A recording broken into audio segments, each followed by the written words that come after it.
Bapak Ibu yang terkasih dalam Tuhan Yesus, terima kasih untuk tim worship yang sudah boleh melayani kita pagi hari ini. Mari kita kasih tepuk tangan semua yang sudah berhati penuh sukacita untuk melayani Tuhan.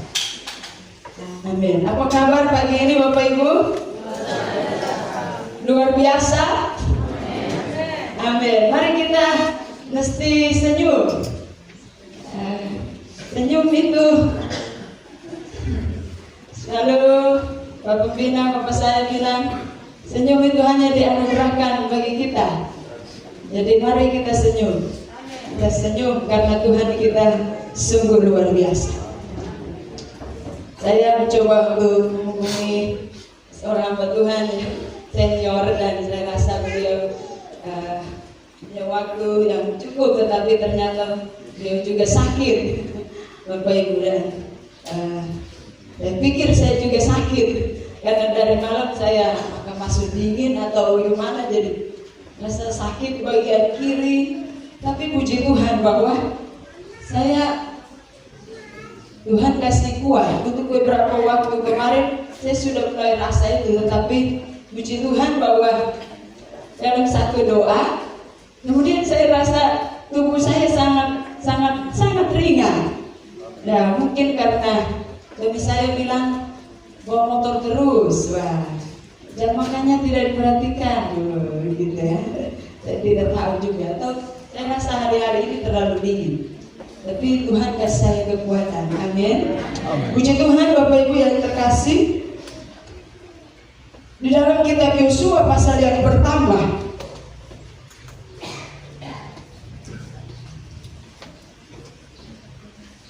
kitab Yosua pasal 1 ayat 1 mulai. Sesudah Musa hamba Tuhan itu mati, berfirmanlah Tuhan kepada Yosua bin Nun abdi Musa itu demikian, hambaku Musa telah mati, sebab itu bersiaplah sekarang, seberangilah sungai Yordan ini, engkau dan seluruh bangsa ini, menuju negeri yang akan kuberikan kepada mereka, kepada orang Israel itu. Setiap tempat yang akan diinjak oleh telapak kakimu kuberikan kepadamu, seperti yang telah kujanjikan kepada Musa. Dari padang gurun dan gunung Libanon yang sebelah sana itu sampai ke sungai besar, yakni sungai Efrat, seluruh orang Het, tanah orang Het, sampai ke laut besar sebelah matahari terbenam, semuanya itu akan menjadi daerahmu. Ayat 5, seorang pun tidak akan dapat bertahan menghadapi engkau seumur hidupmu. Seperti aku menyertai Musa, demikianlah aku akan menyertai engkau. Aku tidak akan membiarkan engkau dan tidak akan meninggalkan engkau. Ayat 6, kuatkan dan teguhkanlah hatimu, sebab engkaulah yang akan memimpin bangsa ini memiliki negeri yang kujanjikan dengan bersumpah kepada nenek moyang mereka untuk diberikan kepadamu. Ayat 7, hanya kuatkan dan teguhkanlah hatimu dengan sungguh-sungguh. Bertindaklah hati-hati sesuai dengan seluruh hukum yang telah diperintahkan kepadamu oleh Musa, oleh hambaku Musa. Janganlah menyimpang ke kanan atau ke kiri, supaya engkau beruntung kemanapun engkau pergi. Janganlah engkau lupa memperkatakan kitab Taurat ini, tetapi renungkanlah itu siang dan malam, supaya engkau bertindak hati-hati sesuai dengan segala yang tertulis di dalamnya. Sebab dengan demikian perjalananmu akan berhasil dan engkau akan beruntung. Bukankah telah kuperintahkan kepadamu, kuatkan dan teguhkanlah hatimu, janganlah kecut dan tawar hati, sebab Tuhan Allahmu menyertai engkau kemanapun engkau pergi. Amin Bapak Ibu. Ini penyertaan Tuhan yang luar biasa. Saya mau sampaikan kebenaran firman Allah tidak hanya sampai pada otak kita atau pikiran kita menerimanya, tetapi dengarkan bahwa ada saatnya di mana firman yang disampaikan itu menjadi rema atau akan menjadi satu pewahyuan yang tidak hanya menyentuh otak kita, pikiran kita, tapi itu harus masuk di dalam roh kita. Oleh sebab itu Bapak Ibu yang terkasih, taruh hati kita atau beri hati kita bagi Tuhan, sehingga kebenaran atau ketika kita beribadah, ibadah tidak menjadi rutinitas atau aktivitas rohani semata-mata dalam setiap minggunya, tetapi pastikan bahwa ibadah kita sedang mengalami perjumpaan dengan Tuhan. Dan perjumpaan di dalam Tuhan itulah ada rema, tidak hanya dalam satu pemberitaan firman dan seolah-olah itu kena pada pikiran kita, logika kita, tetapi itu mesti masuk dalam roh kita, saudara yang kekasih, supaya kebenaran itu mengubahkan. Kalau tidak, kita hanya menjadi orang yang hanya mendengar, tetapi kita tidak mampu melakukan. Tapi roh Tuhan memberi kita kekuatan, bahkan pewahyuan, sehingga kita menjadi orang percaya yang hidup karena percaya, bukan karena melihat. Nah, Bapak Ibu yang terkasih dalam Tuhan Yesus, umat Tuhan GSJ ATM Sitiakur yang berbahagia. Seperti MC. Tapi yang berbahagia, benar. Firman Allah bilang orang percaya itu orang berbahagia.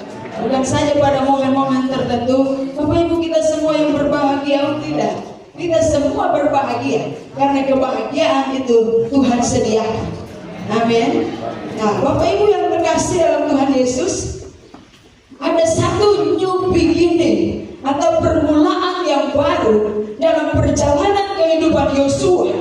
Yosua seorang muda di mana dia ketika berjalan bersama dengan hamba Tuhan Musa, saudaraku yang kekasih, kita tahu bagaimana peran Yosua pada saat-saat tertentu ketika dia tampil, saudaraku yang kekasih, dan ternyata dia memunculkan sesuatu yang benar-benar bukan datang dari semata-mata dari dirinya sendiri, atau bahasanya bisa dibilang cari muka. Tetapi sesungguhnya loyalitas Yosua membawa dia dalam pikiran dan rencana Tuhan, sehingga dia masuk dalam suatu perjalanan hidup yang baru, saudara yang kekasih. Dia masuk di dalam masa-masa yang baru. Pada beberapa waktu yang lalu, dia mesti ada atau dia ada bersama-sama dengan Musa. Tetapi justru firman Allah pada ayat kedua Tuhan sendiri berkata, hambaku Musa telah mati. Faktanya adalah Musa telah mati. Engkau bersiaplah untuk membawa bangsa ini menyeberangi sungai Yordan ini. Dan kita tahu bahwa Yosua seorang yang muda.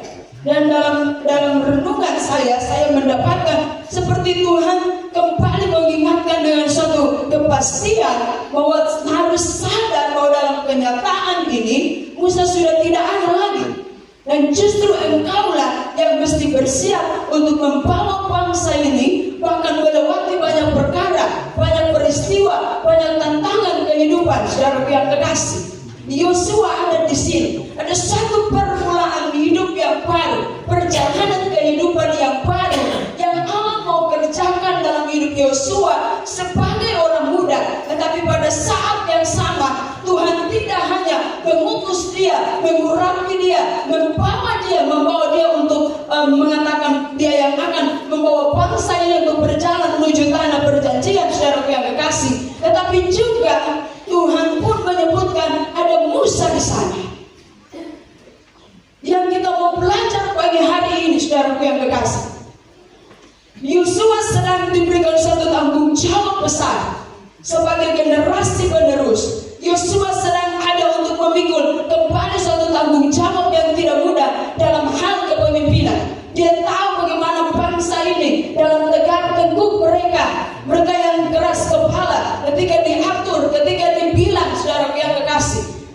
Yosua tahu bagaimana keadaan bangsa ini. Tetapi sesungguhnya ketika Tuhan yang memberikan tanggung jawab itu, sekali lagi Tuhan sedang mempersiapkan dia.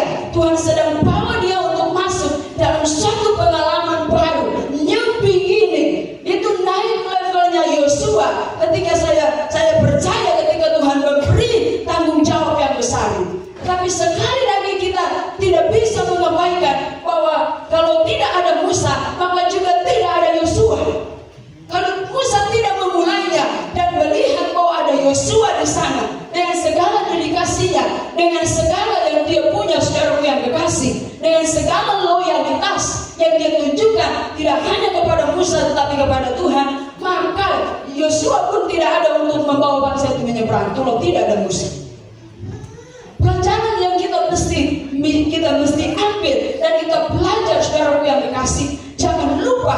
generasi sekarang bisa jadi di mana atau orang-orang yang ada sekarang, saya pun kita di mana kita merasa bahwa kita generasi yang kemudian akan menggantikan generasi yang terdahulu, saudara yang kekasih. Kadang-kadang kita menjadi orang yang gagal, kadang-kadang kita menjadi orang yang kemudian tidak melihat sesuatu yang baru karena poin ini, saudara yang kekasih.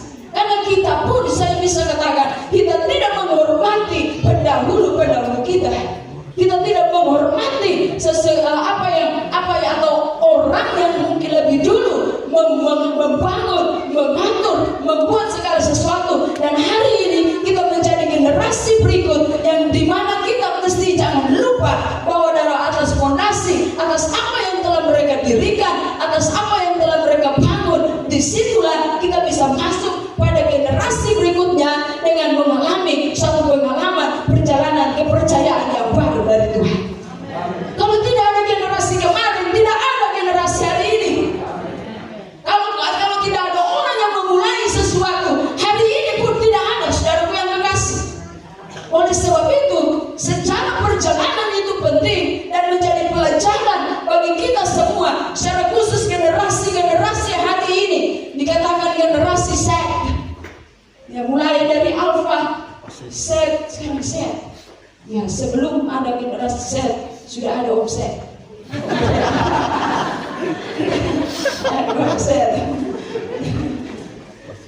Maksudnya Bapak Ibu yang terkasih, generasi ke generasi kita mesti punya honor, punya penghormatan kepada generasi pendahulu. Apalagi mereka atau ada orang-orang yang kita tahu mereka sudah melakukan sesuatu untuk kita, mereka sudah membangun sesuatu untuk kita, mereka sudah membawa sesuatu untuk kita, saudaraku yang kekasih.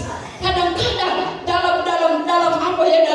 dalam proses kemudian kita berkata, oh generasi terdahulu itu generasi yang sudah lewat, mungkin sudah tua, sudah bukan zamannya. Pikiran mereka masih pikiran kolonial, pikiran mereka pikiran yang dulu-dulu, dan kita seolah berkata mungkin generasi hari ini lebih baik. Tetapi sekali lagi dengarkan Bapak Ibu, orang-orang muda, generasi hari ini ada karena ada generasi yang kemarin, karena ada pendahulu, karena ada orang-orang yang sudah mendoakan kita, karena ada orang-orang yang sudah bayar harga untuk kita, karena ada orang-orang yang sudah Tuhan pakai sebagai pilar-pilar. Dan kemudian hari ini kita sedang mengalami suatu perjalanan hidup yang baru. Entah Tuhan mempercayakan engkau sesuatu, Tuhan sedang mempercayakan kita untuk mengelola sesuatu. Itu bagian dari Allah menyediakan atau berkat yang turun, mungkin mulai dari orang tua kita, doa orang tua kita, doa-doa dari hamba-hamba Tuhan yang terdahulu, membuat kita hari ini menjadi orang yang dipakai oleh Tuhan. Oleh sebab itu, saudaraku yang kekasih, Tuhan tidak hanya mengatakan Musa, engkau harus berjalan, Yosua untuk pergi memimpin bangsa ini dan berjalan, tetapi dia bilang, Tuhan bilang kepada Yosua, sebab mana aku menyertai Musa, demikian juga aku akan menyertai engkau. Tuhan tidak bilang ini masamu, Yosua jalan saja, tapi Tuhan bilang janji itu untuk Yosua, tapi juga dia mengingat dia pernah mengungkapkan janji itu bagi Musa, penyertaan yang sama. Kalau kita belajar dari firman Allah, bahkan dalam banyak hal kita akan temukan generasi ini, mulai ada Abraham, ada Ishak, kemudian ada Yakub, ada keturunan. Saudaraku yang kekasih, ingat bagaimana di Filistin, kemudian Abimelek mengatakan kepada Ishak di situ, "Tuh ini kamu ada di sini, kamu semakin kaya." Dan kemudian mereka disuruh atau pindah lagi, dan dikatakan bahwa dia menggali kembali sumur yang telah digali oleh ayahnya. Sudah ditutup, saudara yang kekasih. Sebelum ada sumur yang Ishak gali, dia harus cari di mana punya ayahnya. Generasi terdahulu, apa yang telah dibangun, apa yang telah diberikan, saudara yang kekasih. Dia tahu bagaimana, dari mana dia datangnya. Ishak tahu itu. Dan sekali lagi, sebelum dia menggali sumurnya sendiri, justru dia tahu sumur ayahnya ada di mana. Dia gali sumur itu kembali. Firman Allah berkata, ada air yang berbual-bual di sana. Penghormatan kepada generasi sebelum kita menjadi satu bagian di mana perjalanan hidup orang-orang percaya, perjalanan hidup kita dari generasi ke generasi akan memunculkan sesuatu yang menjadi bekal saudara yang kekasih. Mungkin dalam banyak hal bisa berubah, tetapi apa yang dibangun dari generasi ke generasi dalam apa yang Tuhan mau menjadi bagian di mana orang-orang percaya sedang membangun satu apa yang benang merah, di mana kita mengingat perjalanan sebelumnya yang membawa kita sampai hari ini. Amin Bapak Ibu. Amin. Jadi hari kita tidak menganggap ini sesuatu yang biasa. Bahkan firman Allah berkata, hormatilah ayahmu dan ibumu, supaya engkau akan berhasil, bahkan engkau akan berbahagia, panjang umurmu di bumi. Itu firman Allah. Kadang-kadang kalau kita tidak berhasil, kita mesti cek juga bagian ini. Kita hormati ayah ibu kita atau tidak? Kita hormati orang-orang atau generasi-generasi sebelum kita atau tidak? Kita menghormati atau tidak? Demikianlah firman Allah, saudara yang kekasih. Kalau mungkin kadang-kadang kita menganggap bahwa salam anak-anak SD kita, mereka salam dan harus ada cium tangan di sana, dan ternyata di Timor Leste mereka melakukannya dengan sangat baik. Saya juga heran dan saya kagum akan hal itu. Kalau sedikit mengingat tentang Bapak Presiden kita yang keberapa ini, Bapak Jokowi, beliau selalu ketika datang pulang ke rumah ibunya, yang dilakukan adalah selalu berlutut dan kemudian menghadap ibunya, dan beliau hanya bisa berlutut dan kemudian menangis di sana. Ya, itu mungkin sudah satu kebiasaan. Tidak juga maksudnya kita melakukannya, tetapi bagaimana sikap hati kita yang menunjukkan bahwa ada atau generasi kita ada hari ini karena ada generasi pendahulu, karena ada orang-orang yang telah membangun sesuatu untuk hidup kita. Mungkin itu hal-hal rohani tidak terlihat, mungkin bukan soal materi, tetapi ada orang-orang yang sudah berjuang untuk kita bisa mendapatkan sesuatu, saudara yang kekasih. Untuk itulah bagian di mana kita memasuki suatu new beginning, perjalanan kehidupan yang baru bersama Tuhan. Kita harus juga merenungkan dan kita masuk pada masa atau sesi ini, di mana kita mesti juga kita punya sikap hati, di mana kita mesti menghormati pendahulu kita. Entah itu orang tua, entah siapapun, di mana mereka pernah melakukan sesuatu atas hidup kita, saudara yang kekasih. Ingat mereka. Amin. Kita tidak boleh kita menganggap rendah. Kita tidak boleh menganggap remeh. Tetapi mari kita beri hati kita untuk menjadi seorang, atau kita masuk pada generasi di mana generasi kita adalah generasi yang menghormati, generasi yang menghargai. Amin Bapak Ibu. Jadi mari kita sebagai anak kita berbaktilah kepada orang tua. Kita mesti berbakti. Amin orang-orang muda. Amin. Aduh ini yang susah ya. Bagaimana? Ya. Tetapi itu harus, saudara yang kekasih, karena itu bagian dari firman Allah. Hormati ayah dan ibu. Bukan saja ayah ibu yang melahirkan kita, tetapi juga